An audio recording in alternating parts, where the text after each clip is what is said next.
Hi hello friends, இன்றைக்கி நம்ம சூரை மீன் கறி எப்படி செய்கிறதுன்னு பார்க்க போகிறோம். சூரை மீன் ஒன்று வாங்கிட்டு வந்துருந்தேன். சூரை மீன் வெட்டி கழுவியாச்சு. இனி தேவையான பொருள் என்னென்னு பார்த்துடலாம்.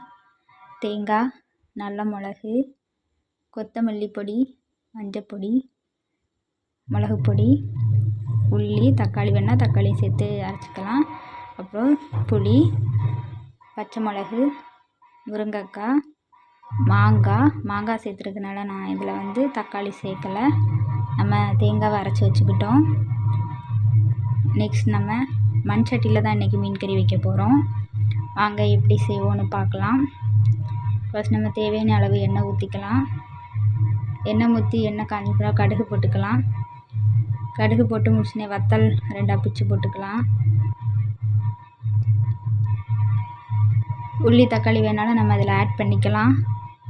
ஆனால் மாங்காய் சேர்த்துருக்கனால புளிக்கும், அதனால் தக்காளி சேர்க்கலை. உள்ளி மிக்ஸியில் போட்டு அரைச்சி எடுத்துட்டோம், அதனால் போடல. சரி, இனிமேல் நம்ம காரத்துக்காக நம்ம பச்சை மிளகு போட்டுக்கலாம். எவ்வளோ எரிப்பு வேணுமோ அவ்வளோத்துக்கு பச்சை மிளகு சேர்த்துக்கோங்க. நான் ஒரு 3 பச்சை மிளகு எடுத்து போட்டுக்கிட்டேன். நெக்ஸ்ட்டு முருங்கைக்காய் போட்டுக்கிட்டேன்.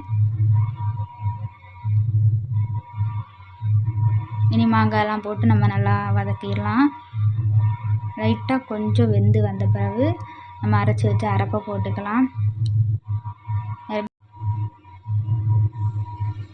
மாங்காய், பச்சை மிளகு, முருங்கைக்காய் எல்லாமே நம்ம போட்டாச்சு. போட்டு முடிச்சுட்டு நம்ம வதக்கி எடுத்துக்கலாம்.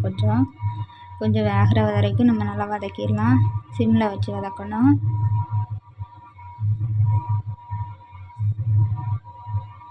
வதக்கி முடிச்சப்போ நம்ம அரைச்சி வச்சுருக்க அரைப்பை அது கூட போட்டுக்கலாம்.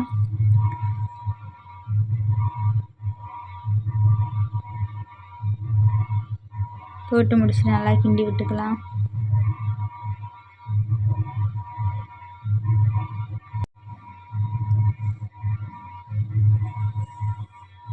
நல்லா கொதித்த பிறகு நம்ம மீனை போட்டுக்கலாம்.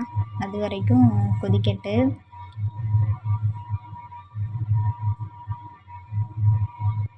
நெக்ஸ்ட்டு கறிவேப்பிலையை போட்டுக்கலாம். மேலோடி கருவேப்பிலையை தூற்றி போட்டுக்கலாம். இப்போ நம்ம அரைப்பு நல்லா கொதிச்சாச்சு. கொதிக்கிற நேரம் புளியை கரைச்சி வச்சுருப்போம். அந்த புளியை நம்ம ஊற்றிக்கலாம். எவ்வளோ தேவை அவ்வளோ தேவைக்கு எடுத்துக்கோங்க. நெக்ஸ்ட் நம்ம அரிஞ்சு வச்ச மீனை போட்டுக்கலாம்.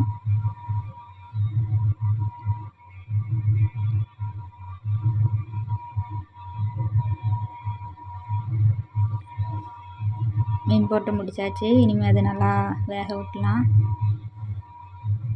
நல்லா கொதிச்சாச்சு. கொதித்து முடிச்சப்பறம் பாருங்கள், மீன் நல்லா வந்திருக்கு.